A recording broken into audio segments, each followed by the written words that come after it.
Hi, I'm Kirk Nolan. Welcome to Vlog Camp, and I'm here with Jason, and we're getting ready to do some vlogging and learning about vlogging. And I get this from a lot of people. They don't really know what vlogging is, but I think you know what vlogging is, right? Yeah. So kind of give me your definition of what you think vlogging is and how it's used in your business as a musician.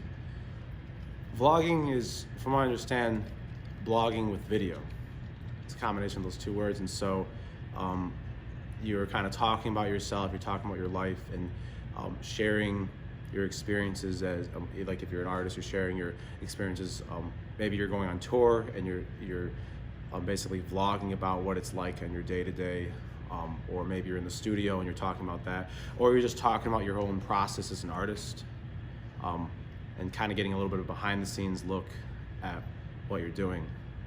That's kind of what I understand vlogging to be. Yeah, and it's interesting because in the days when I was an entertainer full-time, you know, all of this wasn't vlogging, it was radio. Yeah. And so you were constantly going morning radio, afternoon radio, promoting the shows, and so you're kind of learning by trial by fire how to do this and how to really talk to people and how to communicate what you needed to on camera.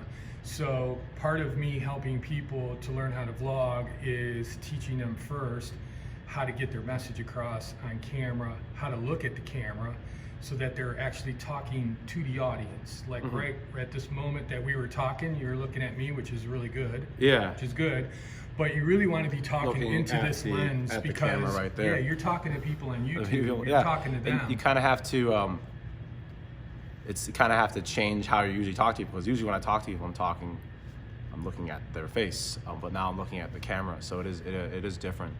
Right, so that's really good what you just did when you leaned in a little bit and you really started talking to camera. So I'm going to ask you the question that you're going to get your whole life. Never stops. In entertainment, in business, in life, in dating. This is the question that you have to learn and refine over the years to perfection. And that is, tell me a little bit about yourself. Yeah, that makes sense, because you want to be able to be concise, like talk about yourself and not be boring, but also get across the point. So You want a succinct elevator pitch. Do you know what an elevator pitch is? probably a pitch you can make within the time of an elevator ride Yes, with sir. someone. Yes, that will change your life. If somebody were in that elevator with you, the guy in the company who could invest in your career, you want to be able to have a very succinct message about who you are when that question is asked to you. So I'm going to ask you one more time. Tell me a little bit about yourself. I think what I do is I've always been fascinated by things I don't understand, and my work as an artist and even just as someone who explores various topics is I want to dive into a place I don't understand and gather something from it and bring it back and then present it to people in a way that resonates with me and hopefully resonates with them. And perhaps in doing so, I can help myself grow into a better person. I can help others figure things out that they don't understand as well. That's actually an excellent elevator pitch. I wasn't That's really good. prepared for that to be that good. That's good. Man, that was Thank a you. very excellent elevator pitch. So explain a little bit more about that to me as an artist. So you're using this to grow as an artist and trying to help other people to grow? Yes, well, I think I can kind of relate it back to how I write music, and that it starts off with something, and there's so many things I could play, right? But every now and then there's something I'm playing guitar or an idea I'm singing as a melody, and I just become very intrigued with it, very fixated on it, and I think, why? And then I keep exploring why. And maybe there's a certain lyric I keep singing. I think, okay, maybe the song's gonna be about that. And I keep trying, experimenting. I listen back to it. I think, do I feel something when I listen to that? So I record like voice memos or on a microphone or anything. I listen back and I think, okay, no, that does feel right. That feels like a truthful statement. That feels like something that makes sense. And that process of kind of experimenting, listening back, and refinement eventually culminates in a finished piece of music. And I listen to that and I go, oh, that's what that was about. Like, I didn't really know what I was writing about until it was finished. I had maybe an idea. And I think that's what a lot of processes are like. you're having a conversation. You don't really know where it's going to go until you're an hour in and you feel like, okay, now we've reached something new. We've learned something from one another. And I think engaging with that process as an artist is kind of like the unknown creative depth that you're reaching into. That is the person you're engaging with. And it's a person you don't understand. And hopefully that makes sense. Yeah, that totally makes sense. You know, what's really great about listening to you talk is that you've already sort of tackled a lot of things that other people have a hard time tackling, who aren't artists, by the way, which is you're self-analyzing not only your art, but yourself through your work.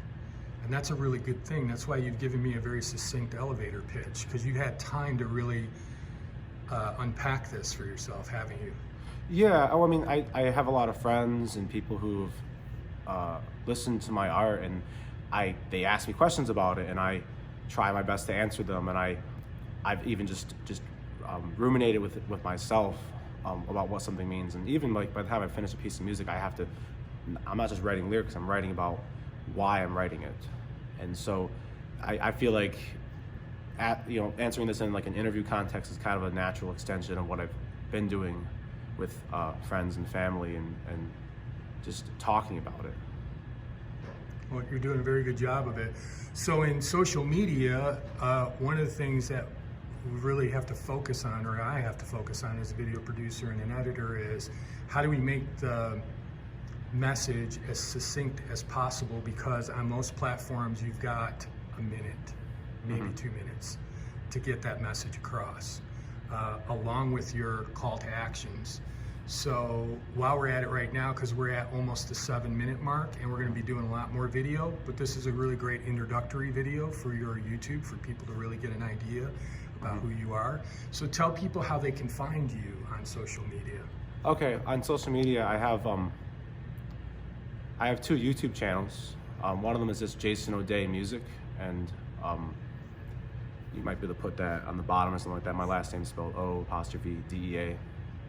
And then I have another channel called Nkanu, and that word is spelled INCONNU.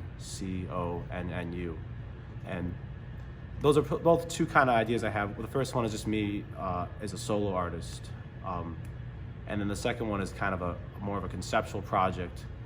And you can you can check it out and kind of maybe gather for yourself what it means. And that's something more like full arrangements as opposed to just a solo piece. So I have like, it was the piece I was playing for you earlier where it had guitar, bass, strings, vocal harmonies, all that kind of stuff. And so it's more of a theatrical, grandiose presentation, you could say. So in closing this video out, why don't you tell people a little bit, give them some closing remarks that you'd like for them to know about you as an artist and why they should follow you. That's a good question. Perhaps you would want to follow me because you're interested in the same questions that I'm asking. And perhaps I'm a person who I'm looking for answers, and maybe listening to what I'm doing can help you find answers as well. Hopefully that is the truth. But I don't like to say definitively whether I'm the harbinger of the answers or not, because who knows? But that's kind of what's fascinating about art to me, is the mystery of it. So if you want to participate in something that is a little experimental and mysterious, perhaps you could listen to what I'm doing.